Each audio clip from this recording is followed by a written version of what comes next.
दोस्तों, क्या आप जानते हो डेंगू के बारे में? डेंगू फीवर क्या होता है? डेंगू फीवर के सिम्पटम्स क्या हैं? कैसे होता है?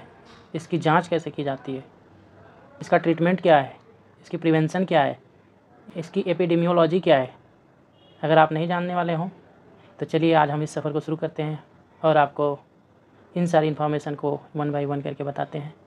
नमस्कार, मैं आपका दोस्त प्रमोद। आइए शुरू करते हैं। दोस्तों, डेंगू फीवर बेसिकली होता क्या है? आप सबने सुना होगा कि एक डेंगू वायरस होता है, ठीक है। एक नहीं होता है, बेसिकली ये 4 होते हैं। Dengue virus 1, dengue virus 2, dengue virus 3, dengue virus 4। इनमें से कोई भी एक वायरस अगर आपको इन्फेक्ट करेगा ना बॉडी को, तो बॉडी आपकी रिस्पॉन्ड करती है कुछ दिन के बाद। तुरंत नहीं कि आज इन्फेक्शन हुआ आज ही रिस्पॉन्ड करना शुरू कर देगी, क्योंकि हर वायरस का, हर बैक्टीरिया का एक इंक्यूबेशन टाइम होता है। एक टाइम के बाद आपकी बॉडी जब इन्फेक्शन के अगेंस्ट रिस्पॉन्ड करेगी तो बॉडी का सिम्टम्स जो अपीयर होगा, जिसमें आपकी बॉडी का टेम्परेचर हाई हो जाएगा, बॉडी में आपके बहुत ज़्यादा पेन हो जाएगा, बॉडी में आपके और भी कई तरह का हेडेक हो सकता है। बेसिकली सबसे मेन सिम्टम्स जो होगा वो टेम्परेचर बहुत ज़्यादा हो जाएगा आपके बॉडी को, तो उसी को आप डेंगू फीवर बोलते हो, ठीक है। बेसिकली ये डेंगू वायरस के इन्फेक्शन की वजह से होता है, इसलिए आप इसको डेंगू फीवर बोलते हो, ठीक है दोस्तों। जैसा कि आप यहाँ पे देख पा रहे हो साथियों कि जो पहले पॉइंट हमने आपको दिखाया है कि dengue fever is an illness spread by the bite of mosquitoes infected with the one of the dengue virus, ठीक है।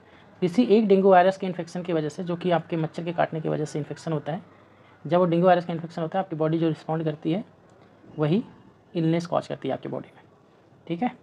तो जो ये डेंगू वायरस होता है दोस्तों, वो उसी में से एक फैमिली आपकी फ्लेविवायराइडी, जिसमें आपका ये डेंगू वायरस बिलोंग करता है, और इनका जो जीनस है वो फ्लेविवायरस का है, और जो स्पीसीज़ है वो आप देख ही रहे हो, डेंगू वायरस है। The genus flavivirus include other arthropods borne viruses such as yellow fever virus, West Nile virus, Zika virus, tick-borne encephalitis virus.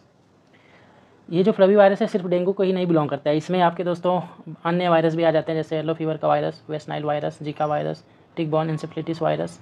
ये विभिन्न प्रकार के वायरस इसी फैमिली में रखे गए हैं। जो डेंगू वायरस आपको पता ही कैसे फैलता है, ठीक है। वो बेसिकली आपका फैलता है, जो एडीज़ मच्छर है ना दोस्तों, एडीज़ स्पीसीज़ का मॉस्किटो, ठीक है, जो आपका मेनली है एडीज़ एजिप्टी और एडीज़ एल्बोपिक्टस, ठीक है। These are the same types of mosquito that spread Zika and chikungunya virus. दोस्तों, ये उसी प्रकार के ही मॉस्किटो मच्छर हैं जो जीका और चिकनगुनिया वायरस को भी स्प्रेड करते हैं। दोस्तों, यहाँ फिगर में आप देख पा रहे होंगे एडीज़ एजिप्टिस, एजिड एल्बोपिक्टस। देखने में कितने प्यारे मच्छर लग रहे हैं। लग रहा है कि ये आपको काटेंगे, इतने साइज में बड़े, कलरफुल, प्यारे दिख रहे हैं, लेकिन बड़े ही खतरनाक होते हैं। वो कहावत है ना, हमारे देहातों में अक्सर कहावत कही जाती है, देखन में छोटन लागे घाव करे गंभीर। तो देखने में मच्छर है मगर बड़ा बड़ा बीमारी आपको फैला जाता है और आपका ज़िंदगी खतरे में डाल जाता है, ठीक है। आप इमेज में क्लियरली देख पा रहे होंगे। यहाँ दोस्तों हमने उसका सोर्स डाल दिया है। दोस्तों, जो मॉस्किटो होता है ना आपका, कब इन्फेक्ट हो जाता है? जब किसी वो इन्फेक्टेड पर्सन को काटता है, ठीक है। जब किसी इन्फेक्टेड पर्सन को काटता है तो इन्फेक्ट हो जाता है, और फिर जब वो वही एक बंदे को काट के, जिसको इन्फेक्शन हुआ था डेंगू का, और किसी और को काटेगा ना, तो वो उसको भी इन्फेक्शन कहीं ना कहीं कर ही देता है, ठीक है।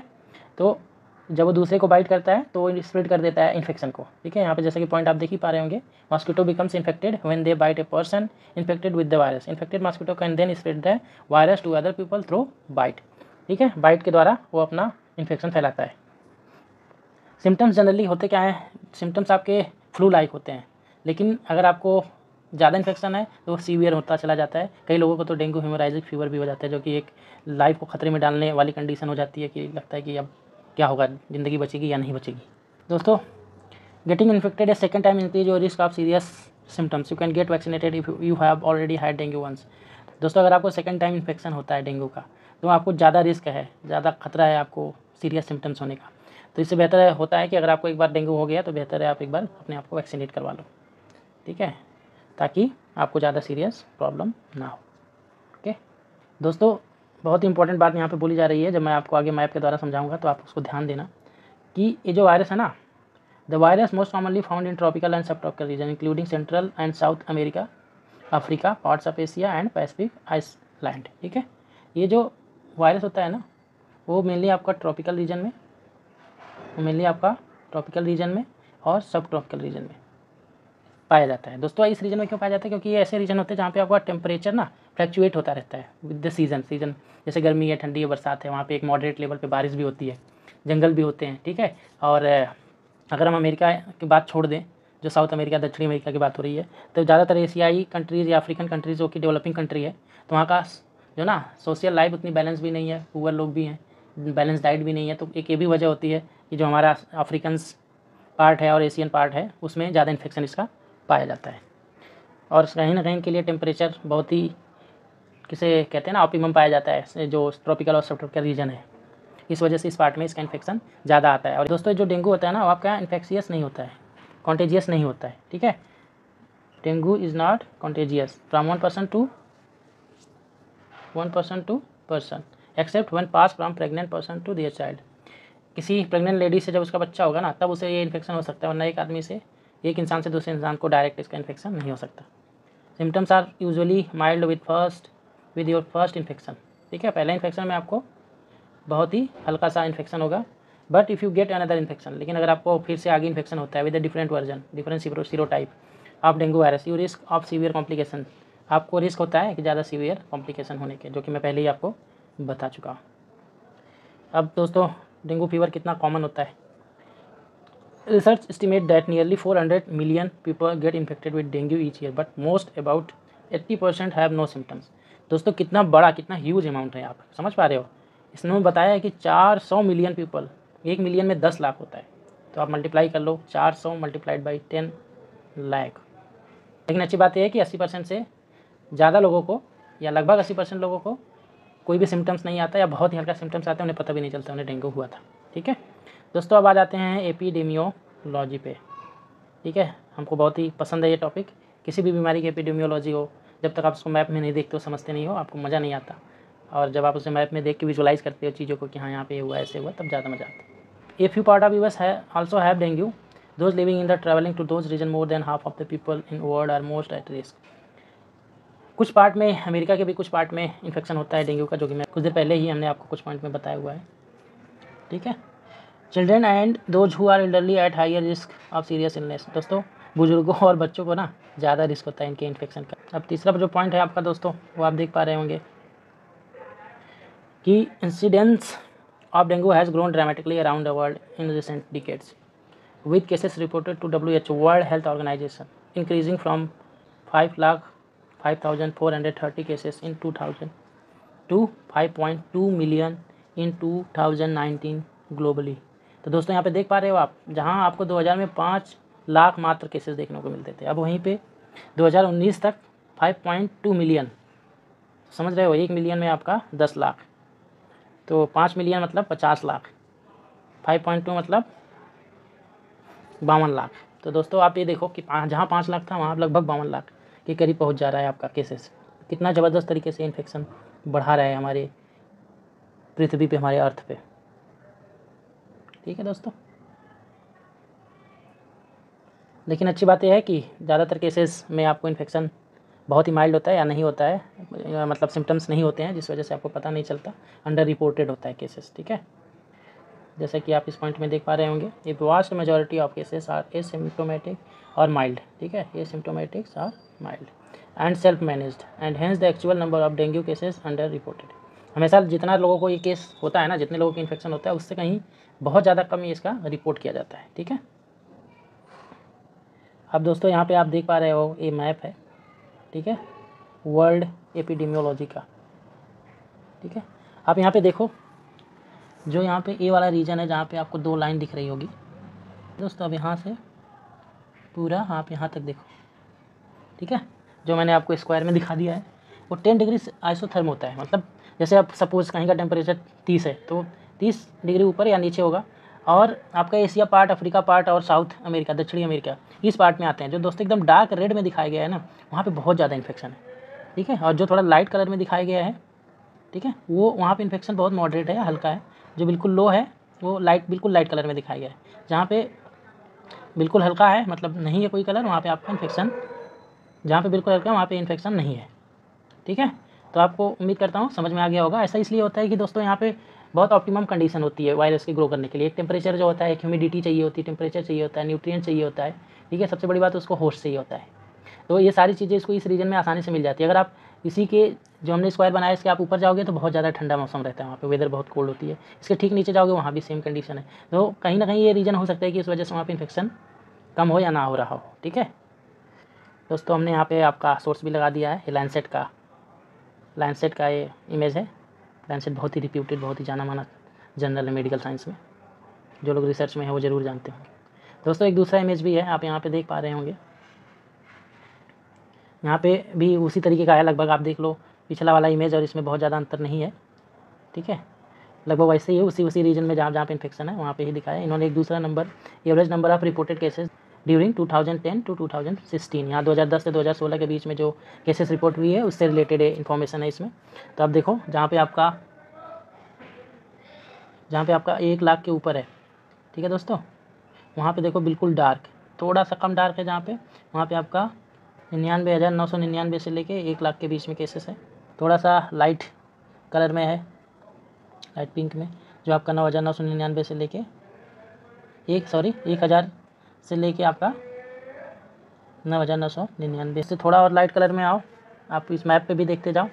मैप को मैं थोड़ा सा इनलार्ज कर देता हूँ, आप यहाँ पे देख सकते हो। जहाँ पे बहुत ज़्यादा डार्क है दोस्तों वहाँ पे बहुत ज़्यादा इन्फेक्शन है, जैसे लाइट होता गया है कलर, इन्फेक्शन कम होता गया है। ठीक उसी तरह से दोस्तों यहाँ पे भी आप देख सकते हो। ठीक है, देख लो आप। ठीक है, आपको क्लियर हो जाए चीज़ें, इससे अच्छी बात हमारे लिए और कुछ हो नहीं सकती। दोस्तों ये तो एपिडेमियोलॉजी ऑफ वर्ल्ड। तो अब आ जाओ इंडियन एपिडेमियोलॉजी ऑफ डेंगू। तो दोस्तों यहाँ पे जो लिखा है साफ साफ आपको दिख रहा होगा कि according to the most recent data 1,10,473 dengue cases were documented in India between January and October 2022 which is similar to the number of cases reported in 2018। ठीक है, ये देखो दोस्तों, ये देखो, आप देखो कि जो केसेस आए हैं जनवरी से लेकर अक्टूबर तक। ठीक है, अक्टूबर आपका 10वां महीना होता है। ठीक है, तो 10 महीने में ही आपका केस 1,10,000 के ऊपर है, और आपका पूरा 2018 में इतना केस लगभग आया था। तो सोचो 10 महीने में ही आ गया, अगले 2 महीने में और कितना आया होगा। दोस्तों मैं इतना पुराना डाटा क्यों दे रहा हूँ, क्योंकि नया डाटा मेरे पास अवेलेबल नहीं था, तो मुझे मजबूरी में आपको पुराने डेटा के साथ ही समझाना पड़ रहा है। ठीक है, हम सॉरी उसके लिए हम क्षमा चाहते हैं। अब आ जाओ दोस्तों फिगर पे। जैसा कि आप यहाँ पे देख पा रहे होंगे, डेंगू का जो प्रिवेलेंस है, फैलाव कितना परसेंटेज है किसमें, तो जो आपका डार्क है दोस्तों वो 2 से 6% है, जो थोड़ा डार्क पिंक में, जो थोड़ा लाइट पिंक है वहाँ पे 1 से 2%, थोड़ा और लाइट पिंक में आओगे तो 0.5 से 1%। तो इसी तरीके से घटता गया है। तो आप यहाँ पे बहुत ही क्लियरली देख पा रहे हो दोस्तों कि ये डेटा आपका है 2017 और 18। दोस्तों पुनः मैं क्षमा चाहता हूँ कि मुझे पुराना डेटा दिखाना पड़ रहा है, क्योंकि नया मेरे पास था नहीं। तो उस टाइम पे देखो हरियाणा पंजाब में कितना ज़्यादा इन्फेक्शन दिख रहा था, और दिल्ली में भी। ठीक है, और उसके अलावा देखा जाए तो आप ये देख सकते हो कि जो हमारा आइसोथर्म जो इंडिया में भी एक ऑप्टिमम टेम्परेचर वाले प्रदेश हैं, जिसमें मध्य प्रदेश, राजस्थान, हरियाणा, पंजाब, उत्तराखंड, उत्तर प्रदेश आपको दिख रहा है, यहाँ पे बहुत ज़्यादा इन्फेक्शन है। और वहीं जम्मू कश्मीर में आप जा रहे हो तो थोड़ा कम हो जा रहा है, नॉर्थ ईस्ट में भी थोड़ा कम है। ठीक है दोस्तों, तो इंडिया में भी अगर आप जियोग्राफी के हिसाब से डिफ्रेंशिएट करोगे तो कहीं पे थोड़ा ठंडा मौसम है, कहीं पे गर्म मौसम है, कहीं पे एक ऑप्टिमम कंडीशन मिलती है यहाँ पे टेम्परेचर और ह्यूमिडिटी और ये रेन, ये सब थोड़ी मिलती है इस वजह से यहाँ पे। और सबसे मेन चीज़ दोस्तों, हाँ पॉपुलेटेड वैसे पूरा इंडिया ही है, लेकिन ये जो जहाँ पे ज़्यादा इन्फेक्शन है ना वहाँ पे पॉपुलेशन भी बहुत ज़्यादा है। ठीक है, कहीं ना कहीं आप चाहे देख लो, उत्तर प्रदेश है, दिल्ली है, उत्तराखंड है। ठीक है, महाराष्ट्र भी है, लेकिन महाराष्ट्र में थोड़ा कम है। बाकी जगहों पे आपको नंबर ऑफ केसेस बहुत ज़्यादा देखने को मिल सकता है, आप देख रहे हो यहाँ पे। दोस्तों आई होप कि आपको ये इमेज क्लियर हो रही होगी, आप चाहो तो इसका स्क्रीनशॉट ले सकते हो। वहीं पे एक दूसरा इमेज है दोस्तों 2010 का। 2010 में आपके केसेस, नंबर ऑफ केसेस जो आपका बहुत डार्क दिख रहा है, आप उसको देख सकते हो। एक बहुत ही छोटा सा राज्य है आपका गुजरात। गुजरात में काफ़ी ज़्यादा इन्फेक्शन है, आप एकदम डार्क में देख सकते हो, 2010 का केस है। बाकी वहीं पे आपका एक बहुत ही छोटा सा और स्टेट है जिसे आप बोलते हो पंजाब। पंजाब में भी काफ़ी ज़्यादा इन्फेक्शन है, 2010 की ये रिपोर्ट है। इसका भी सोर्स आप चाहो तो यहाँ से चेक कर सकते हो। उत्तर प्रदेश का डेटा, क्योंकि वहाँ की पॉपुलेशन ज़्यादा है, वहाँ पे लोग ज़्यादा हैं, वहाँ का एक इन्वायरमेंट, गरीबी, सब कुछ ज़्यादा है, तो थोड़ा बहुत इन्फॉर्मेशन हमें यूपी का ज़रूर होना चाहिए। आप देख रहे हो दोस्तों 2009 से लेकर 2021 तक का डेटा इसमें दिया गया है। किसी किसी साल में बहुत ही ड्रामेटिकली चेंज हुआ है, जैसे आप 2016 में देखो कितना ज़्यादा केसेस हैं। ठीक है, और डेथ भी देखो दोस्तों बगल में आपके, नंबर ऑफ केसेस और डेथ। तो 2016 में जब आपकी केसेस बहुत ज़्यादा थी, ठीक है दोस्तों, मैं आपको दिखाता हूँ। जैसे देखो ये 2016, ठीक है, ये 2016 में आप देखो डेथ भी आपकी इतनी है, कितनी, मोर देन 40 के ऊपर लोगों की डेथ भी हुई थी, और इन्फेक्शन आपका तकरीबन 15,000 के करीब इन्फेक्शन था। ठीक उसी तरह से दोस्तों 2019 में आप देखो तो आप देख पाओगे 11,000 के करीब आपका इन्फेक्शन है, और डेथ भी तकरीबन 25 के आसपास है। ठीक है, तो आप इस डेटा को आसानी से समझ सकते हो कि कितना, जब इन्फेक्शन ज़्यादा होता है तो डेथ ज़्यादा होती है। तो बाकी के ईयर में जैसे 2015, 17, 18, 20, ठीक है, अब 21 तो उस टाइम पे चल ही रहा होगा जब ये डेटा बना होगा। तो बाकी 22 और 23 का रिसेंट डेटा भी हमने चेक नहीं किया है, और आप चाहो तो ऑनलाइन उसको चेक भी कर सकते हो गूगल से कि अभी 2022 में कितने आए थे, 2021 में कितने आए थे। तो उस हिसाब से आप अपनी एनालिसिस कर सकते हो। दोस्तों यहाँ पे हमने सोर्स डाला है, आप सोर्स पे जाके चेक भी कर सकते हो चीज़ों को। अब आ जाओ दोस्तों, सबसे मेन चीज़ जो सिम्टम्स होते हैं वो क्या होते हैं, ठीक है। तो सिम्टम्स की अगर बात की जाए तो बहुत ही ज़्यादा फीवर आ जाता है दोस्तों, 104 फ़ारेनहाइट, मतलब 40 डिग्री के आसपास आपको बुखार रहता है।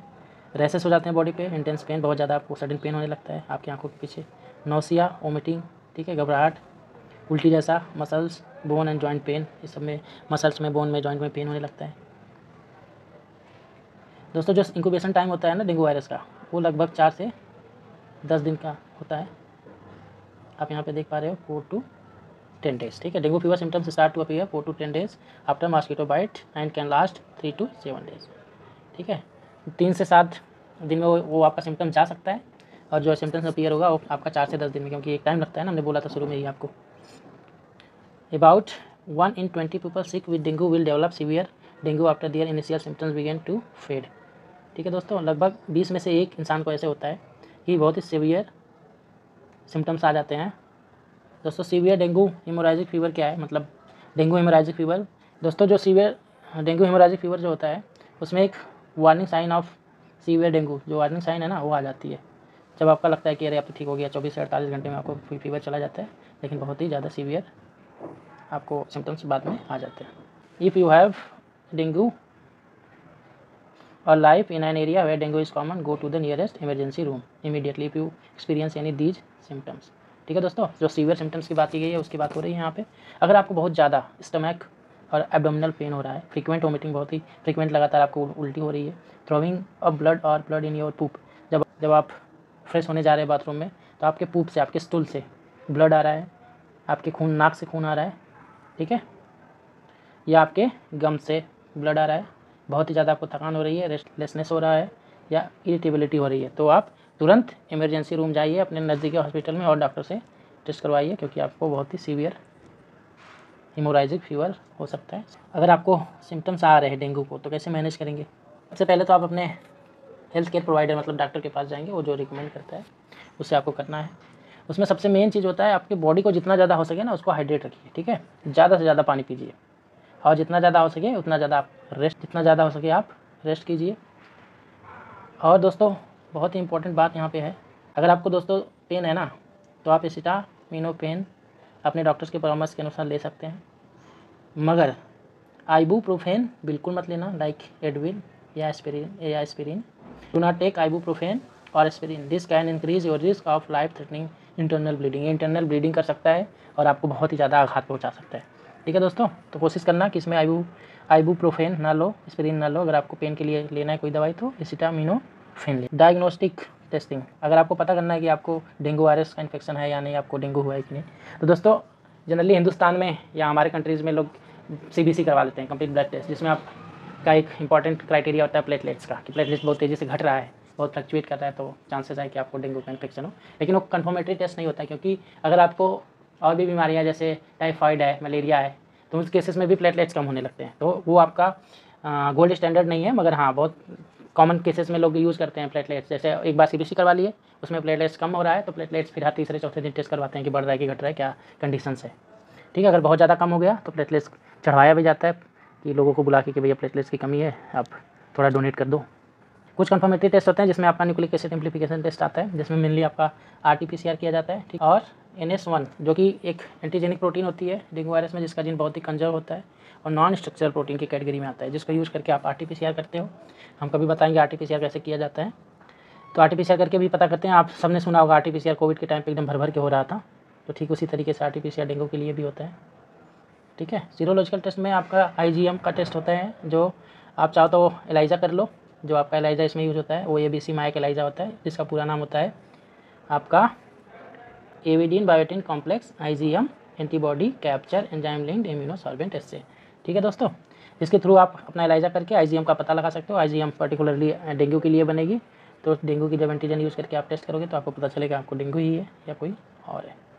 और ऐसा नहीं कि दोस्तों आज आपको इन्फेक्शन है आप टेस्ट कराओगे तो तुरंत आपका हो जाएगा, थोड़ा टाइम लगता है, 1 वीक या 1 वीक से ज़्यादा, क्योंकि बॉडी में आपका पहले आपका वायरस आएगा, फिर वो इन्फेक्शन करेगा, बॉडी रिस्पॉन्ड करेगी, फिर एंटीबॉडी बनेगी, फिर वो थोड़ा टाइम लगता है। तो थोड़ा टाइम के बाद आप जब टेस्ट कराओगे तब आपका कन्फर्मेटरी टेस्ट हो पाएगा। ठीक है, यूएस वगैरह में काफ़ी कॉमनली माइक एलाइजा होता है, इंडिया में तो इतना ज़्यादा भी यूज़ नहीं होता। क्रॉस रिएक्टिव की प्रॉब्लम होती है दोस्तों। क्रॉस रिएक्टिव क्या होता है? क्रॉस रिएक्टिव होता है कि कई बार आपको फॉल्स पॉजिटिव भी मिल सकता है। फ्लेवी वायरस जो जीनस है आपका, उसमें बहुत सारे हैं, जैसे जीका वायरस, एन्सेफ्लाइटिस, ठीक है, और आपका विभिन्न प्रकार के और भी वायरस आए हैं, जैसे जापानीज़ एन्सेफ्लाइटिस, जो कि आपके फॉल्स पॉजिटिव दे सकते हैं। क्यों? क्योंकि हो सकता है कि जो आपने आईजीएम यूज़ किया है वो थोड़ा बहुत, क्योंकि सेम जीनस है ना, तो जितने ज़्यादा क्लोज फैमिली के वायरस होंगे उतने ही ज़्यादा कंजर्व उसमें रीजन पाया जाएगा, चाहे वो प्रोटीन हो चाहे डीएनए हो, तो जिसकी वजह से वो स्पेसिफिक जो वो नॉन स्पेसिफिक रिजल्ट आपको दे सकते हैं, पॉजिटिव आ सकता है, वो थोड़ा ध्यान रखना होता है। इसलिए इस केसेस में आप 1 या 2 टेस्ट कराना पड़ता है। जैसे आप प्लेटलेट्स कराए तो आरटीपीसीआर करा लो, ठीक है, या आईजीएम करा लो, आरटीपीसीआर में के साथ साथ आईजीएम भी कर लो, और ज़्यादा आपका क्लियर हो जाएगा। ठीक है, आईजीजी भी करते हैं टेस्ट दोस्तों, लेकिन आईजीजी के साथ प्रॉब्लम ये है कि आईजीजी बहुत दिनों के बाद भी करोगे तब भी आएगा। ठीक है, आईजीजी को अगर आपको करना है तो अगर आपको आईजीजी करना है तो 1 वीक के बाद या 4-5 दिन के बाद, इन्फेक्शन होने के बाद आप 8-10 दिन तक करें तो ठीक है। बहुत देर भी करेंगे 15 दिन के बाद, तब भी आपका पॉजिटिव रिजल्ट आएगा। ब्लड टेस्ट, जो कि मैं प्लेटलेट्स के बारे में पहले ही बता दिया दोस्तों। अगर हम ट्रीटमेंट की बात करें, कोई खास स्पेसिफिक ट्रीटमेंट नहीं है दोस्तों। इसमें सबसे अच्छी बात है अपने खान पान पे ध्यान दो, साफ़ सफाई पे ध्यान दो, एक्सरसाइज पे ध्यान दो, ठीक है, रेस्ट करो, बॉडी को हाइड्रेटेड रखो, यही सब इसका इलाज है। कोई परमानेंट इसका इलाज नहीं कि कोई एंटीबायोटिक दे दिए, कोई एंटीवायरल दे दिया, आप ठीक हो गए। जैसे आप यहाँ पे देख पा रहे हो कि there is no specific treatment for dengue, the focus is on treatment pain symptoms.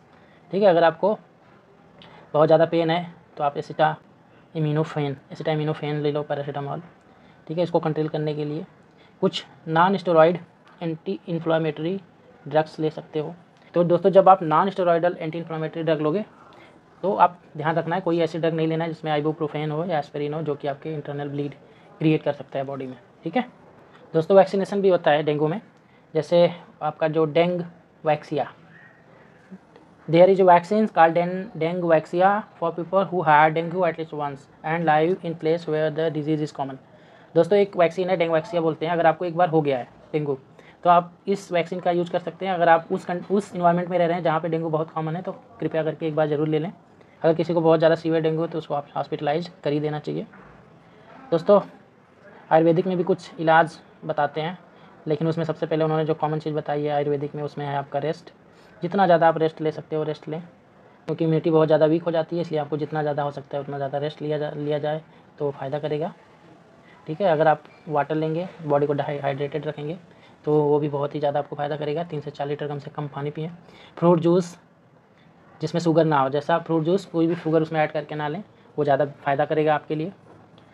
ठीक है, अब अगर जूस की बात करें तो पपाया का जो लीफ है ना दोस्तों, वो पता नहीं शहरों का तो क्या सीन है, देहातों में बहुत तेज़ी से लोग यूज़ करते हैं पपाया लीफ, वो बहुत ही फ़ायदेमंद भी है। मैंने खुद ऑब्ज़र्व किया है लोगों को कि जो पपाया लीफ यूज़ करके उस ड्रिंक को बना के पीते हैं, उनको बहुत ही ज़्यादा फ़ायदा होता है और जल्दी से उनका प्लेटलेट्स बढ़ने भी लगता है, जैसे कि यहाँ पे लिखा भी है, आप यहाँ पे देख भी सकते हैं। इन सब के अलावा आप इसमें और भी चीज़ें ऐड कर सकते हैं जो कि आपके लिए बहुत ही बेनिफिशियल हो सकता है, जो कि आपका है गिलोय का जूस, आंवले का जूस, व्हीट ग्रास। और ये जो जूस है दोस्तों, गिलोय है, आंवला है, व्हीट ग्रास है, ये आपकी इम्यूनिटी को बढ़ाने के साथ साथ प्लेटलेट्स को भी बढ़ाने में बहुत ही ज़्यादा मदद करते हैं। दोस्तों, यहाँ पे कुछ पॉइंट हैं इंपॉर्टेंट, जिसे मैं थोड़ा थोड़ा बता दूँ। विटामिन डी की बहुत ज़रूरत पड़ती है, क्योंकि इम्यूनिटी वीक होती है, और विटामिन डी आपका इम्यूनिटी बूस्टर का काम करता है। तो आप थोड़ा सा धूप में बैठें और हेल्दी डाइट लें। ठीक है, जितना ज़्यादा हो सके आप शुगर को अवॉइड करें। जहाँ तक फ्रूट की बात है, तो जितना ज़्यादा हो सके सिट्रस फ्रूट को लें। ठीक है, सिट्रस फ्रूट लाइक आंवला, कीवी, ऑरेंज, पाइनएप्पल। ठीक है, पोमग्रेनेट भी ले सकते हैं आप, अनार, पपाया। ठीक है, पपाया और अनार तो बहुत ही ज़्यादा फ़ायदा करता है, आप इसे ज़रूर लें। और जितना हो सके वेजिटेबल सूप भी पिएँ, और जितना हो सके आप घर का पका हुआ खाना खाएँ, खिचड़ी और मूंग दाल का सूप लें, खिचड़ी खाएँ और मूंग दाल का सूप लें, बहुत ही ज़्यादा फ़ायदा करता है। दोस्तों, आप बटर मिल्क भी ले सकते हैं, बटर मिल्क भी बहुत फ़ायदा करता है, हाइड्रेशन के साथ साथ डाइजेशन में ये बहुत ज़्यादा हेल्प करता है। ज्वार की रोटी अगर मिल जाए आप खा सकते हो तो वो भी खा सकते हैं, बहुत फ़ायदेमंद है, और ये बहुत ही आसानी से पच भी जाता है। दोस्तों, क्या नहीं करना है इसमें, आपको जंक फूड बिल्कुल नहीं खाना है, स्वीट बिल्कुल नहीं खाना है, वरना इन सब की वजह से आपके रिकवरी में बहुत टाइम लग सकता है। दोस्तों, यहाँ पे मैंने एक डिस्क्लेमर डाला है कि जो भी यहाँ पे सजेशन दी गई है, चाहे वो आयुर्वेदिक की है, चाहे वो आपका चाहे वो आपकी मेडिसिन की है, आप एक बार अपने डॉक्टर या अपने हेल्थ केयर एडवाइज़र से ज़रूर परामर्श करें, उसके बाद वो लें। ठीक है, हम यहाँ पे कुछ इंपॉर्टेंट वेबसाइट्स और पेपर्स जर्नल से इन्फॉर्मेशन आपको शेयर करें हैं। ठीक है, तो अपने डॉक्टर से परामर्श करने के बाद ही ये सब ट्रीटमेंट लें, ज़्यादा फ़ायदा रहेगा। और दोस्तों हमने कहाँ से सब आपके लिए इन्फॉर्मेशन उठाई थी, आप देख सकते हो, बहुत ही अलग अलग जगह से हमने इन्फॉर्मेशन आपके लिए उठाई थी, ताकि आपको मैं अच्छी से अच्छी और एक वैलिड इन्फॉर्मेशन दे सकूँ। ये हैं सारे 8 रेफरेंसेस। आप चाहो तो खुद भी इन रेफरेंसेस को यूज़ करके आप अपना पढ़ सकते हो, समझ सकते हो, जान सकते हो। ठीक है, आशा करता हूँ दोस्तों आपको समझ में आ गया होगा। अगर कोई डाउट है, कोई क्वेरी है, तो आप ज़रूर हमसे संपर्क करें, मैसेज करें, कमेंट करें। दोस्तों जितना हो सके अपने दोस्तों को, रिश्तेदारों को इस वीडियो को शेयर करें, सब्सक्राइब करें और हमें इनकरेज करें, ताकि हम आपके लिए और भी ऐसी अच्छी अच्छी वीडियो बनाते रहें। दोस्तों थैंक यू सो मच।